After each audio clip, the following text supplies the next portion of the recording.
Hey, welcome to today's episode of Reality TV News. The first update we have today is about the situation surrounding Erika Jayne and Thomas Girardi. Yeah, specifically following his recent prison sentencing. Thomas Girardi, he's 86 now, was sentenced to, what was it, over 7 years? Over 7 years behind bars, yeah. And this is for stealing millions from clients. A huge deal. Absolutely huge. And, you know, we're starting to hear things about how Erika Jayne is taking all this. Right, reports coming out, insights from sources. Her attorney, Jim Wilkes, he's been talking a bit. He has. He mentioned she's going through a wave of emotion. He also described her as, like, emotionally destroyed. Yeah, destroyed, but interestingly, also kind of shut off and compartmentalized. Well, Wilkes put it this way. He sort of asked, you know, how would you feel if someone you trusted completely, someone everyone told you was trustworthy, right, just completely broke that trust and hid it all from you? Wow. Okay, so that paints a picture of, like, deep betrayal, maybe, and having to shut down emotionally to cope. Exactly. It sounds like that. And Wilkes also, he gave his own take on Tom Girardi himself, which is interesting because they're friends. So what was his perspective? It seemed, well, complicated. Like, on one hand, Wilkes apparently believes Tom was suffering from dementia. He mentioned that. Okay. But, and this is the striking part, despite believing that, he also apparently said Tom deserved to be in prison for what he did. So dementia or not, the actions warrant punishment in his view. That seems to be the gist. It really shows that tension, doesn't it, between, you know, understanding maybe a mental decline and still demanding accountability for the actual harm caused. Definitely. And Wilkes apparently said Erika isn't really focused on whether Tom should be in prison or like a care facility. Yeah, he suggested that because she wasn't part of this specific criminal sentencing, it wasn't her focus.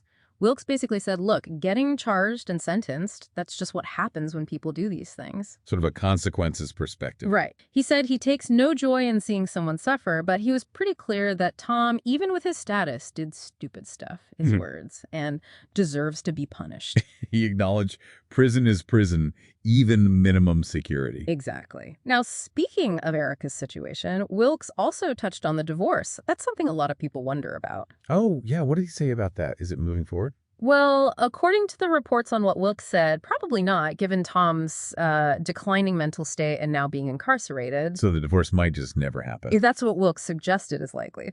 So she'll probably remain legally married to him despite being separated until he passes away. That's quite something. Legally tied together through all of this. Now, separate from the personal side and Wilkes's view, you had the prosecutors. And they had some strong words after the sentencing. Oh, I bet. What was their take? The prosecuting attorney, Bill Asaley, put out a statement calling Tom, who called himself a champion of justice, remember? Oh, yeah. Calling him nothing more than a thief and a liar who conned his vulnerable clients out of millions. Really strong language. Said they'll vigorously prosecute corrupt lawyers. Doesn't get much clearer than that. And there was an IRS agent, too. Yes. Tyler Hatcher, an IRS special agent, he really focused on the victims. Good. They often get lost in these stories. He highlighted that the sentence brings, quote, a level of recompense for countless victims of Tom's scheme. Said Tom basically thought he could get away with it, enriching himself off clients who trusted him. But he couldn't evade the investigators in the end. Nope. Hatcher pointed to law enforcement partnerships and their ability to follow the money. Next update we have about the Biermann family.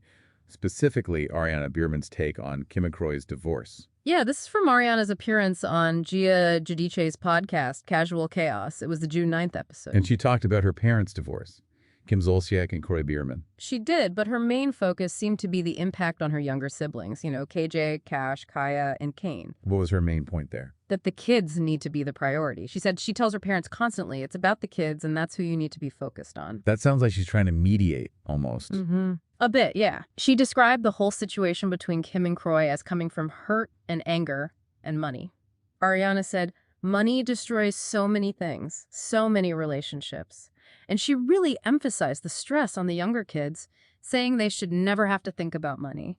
Wow. Did she mention how the kids are actually doing? She did. She said her little sister Kaya acts crazy and really needs to be in therapy. Oh. And then she broadened it, saying everybody should be in therapy. She also mentioned her brothers aren't really talking, maybe internalizing it all. That sounds incredibly tough for them. And then there was this hacking accusation. Yes, this was pretty explosive. Ariana claimed Kroy hacks Kim's old phones. Hacks her phones, like actively. That's what she said. My dad hacks her phones and she has to get new phones. Claimed Kim has 3 phones now because of it. Whoa. That's a serious allegation. Shows how bad things must be. Ariana also mentioned she used to hope they'd reconcile. But not anymore. No, she feels too much damage has been done. And what was the final straw for Kim, according to Ariana? The custody battle getting really intense. She talked about everyone potentially having to go to court, give testimonies.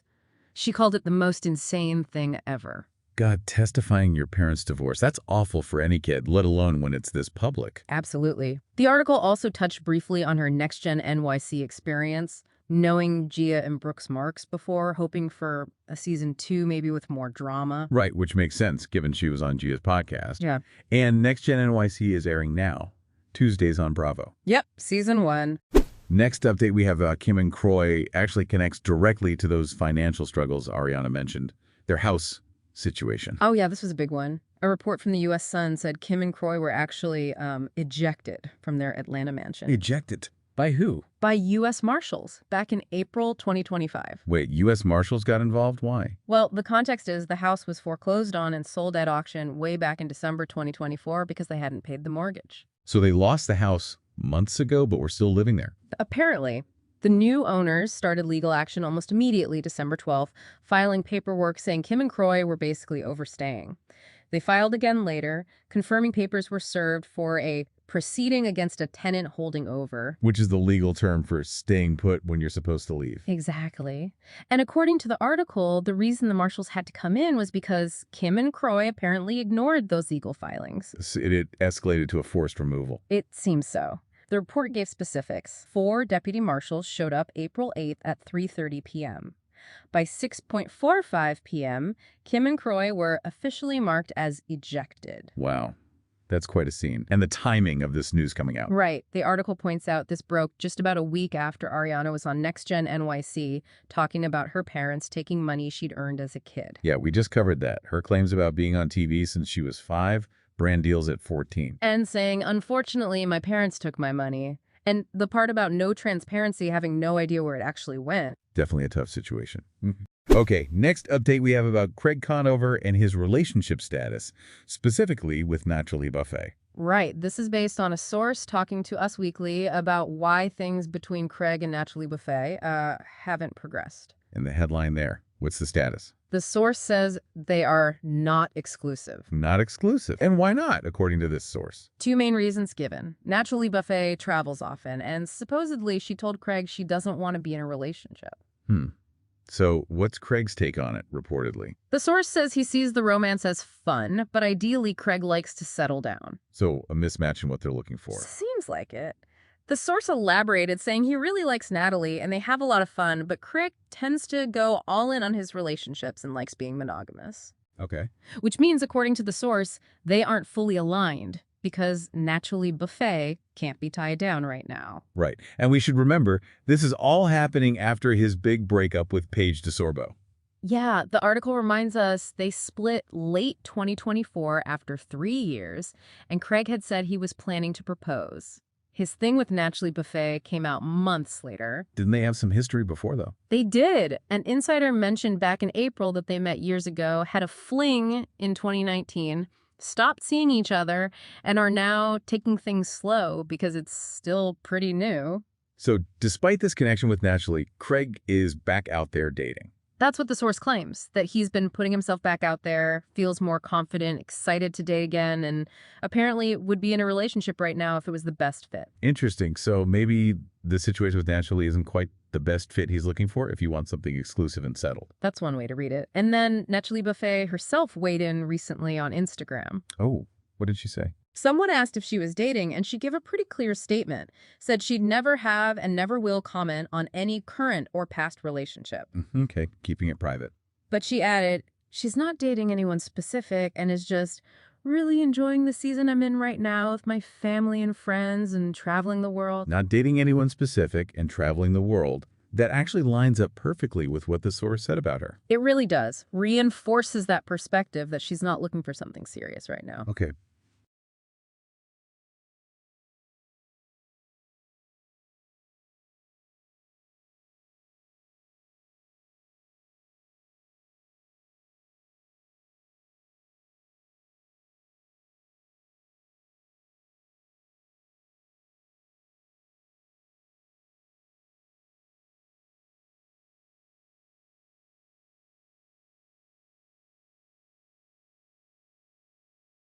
Next update we have about the Valley.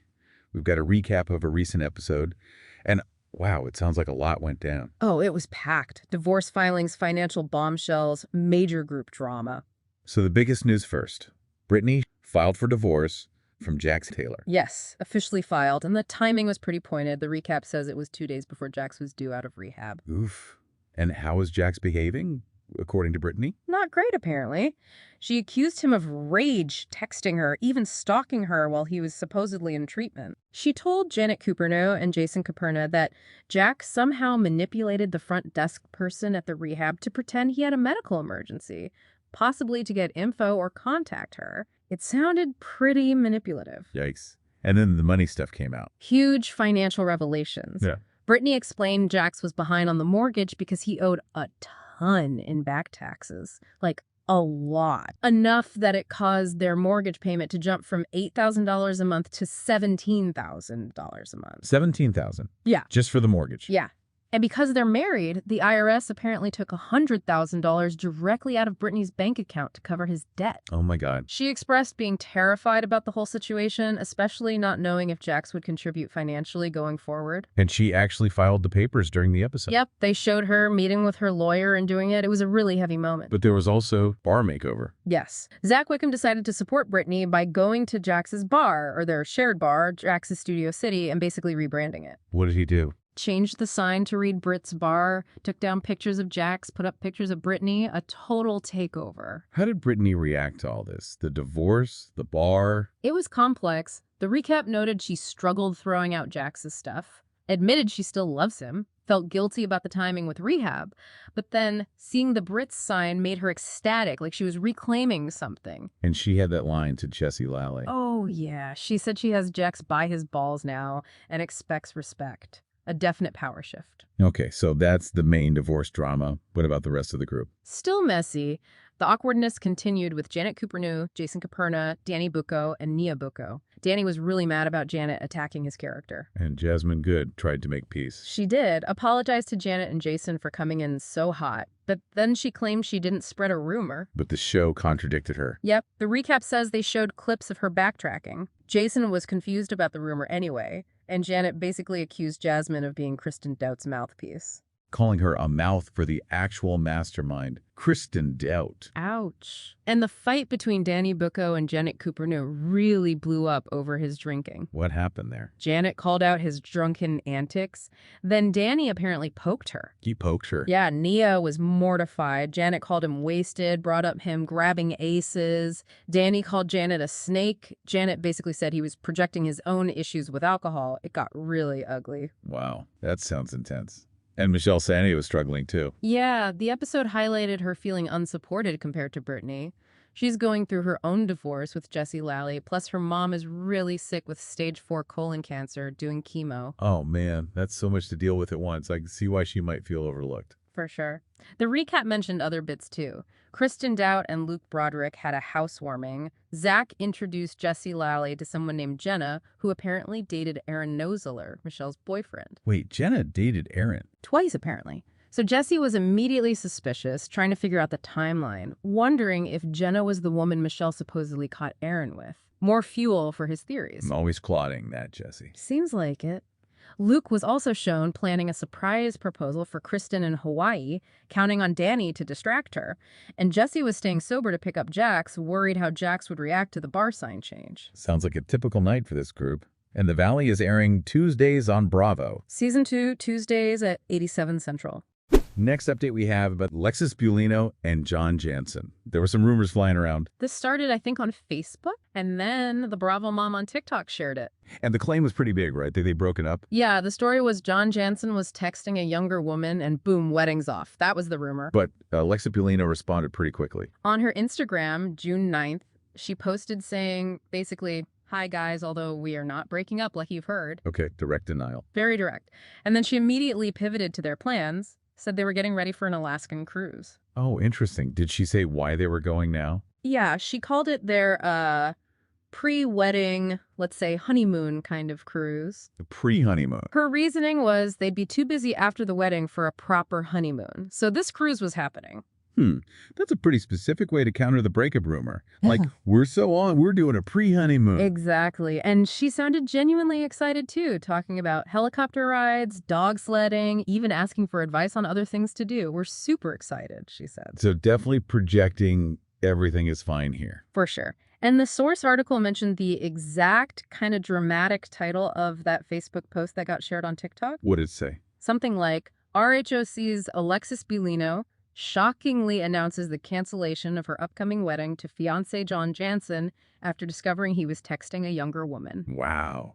Shockingly announces. That's pretty definitive language for a rumor. Totally. And the TikToker added their own spin, suggesting maybe John ditched her when he found out she wasn't coming back to RHOC. Did the source mention that? It did. It reminded us that Alexis confirmed back in December on a podcast called Going Rogue that she wasn't asked back for season 19. She got the call from the producer, Alex Baskin. Yep. She said it wasn't a total shock, but the timing surprised her a bit. And she even wondered how she'd fit in anyway. So her not being on the show isn't new news, but the speculation connects it to this alleged breakup. Right. And just for context, RHOC season 19 starts soon, Thursday, July 10th, 98 Central on Bravo. Okay. Next update we have about Michelle Saniei, following up on that episode with her appearance on Watch What Happens Live. Right. She was on Juneteenth, and the article covered what she talked about. Did she address the big fight with Danny Bucco and Nia Bucco? She did.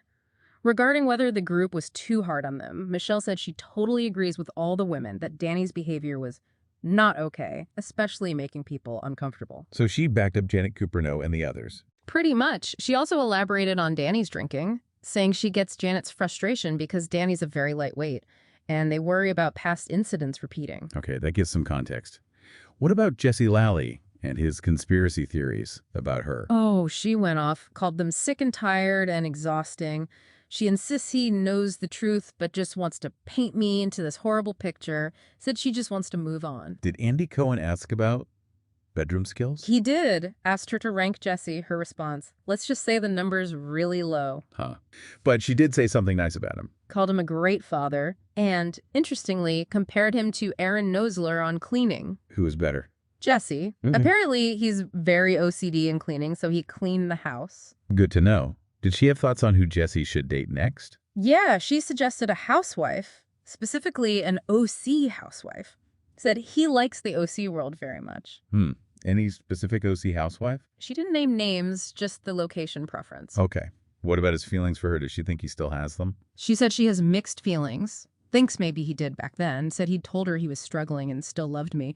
But she feels they've finally have moved on, both of us. And how did she feel about Lala Kent calling Jesse a narcissist on the show? She loved it.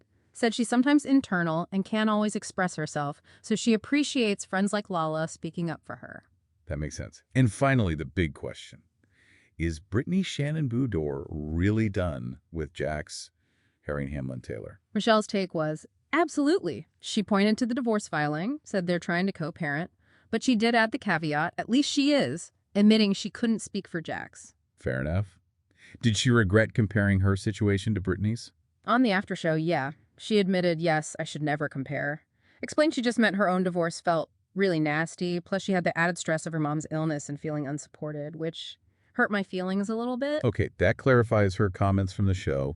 It sounds like she was just overwhelmed. Yeah, dealing with a lot. So we've covered quite a bit, haven't we? From those Alexis Bellino rumors to the Biermann family drama, the eviction, the money issues, Craig Conover's relationship status, the Valley blow-ups, Michelle Saniei's perspective. It's a lot. It really is.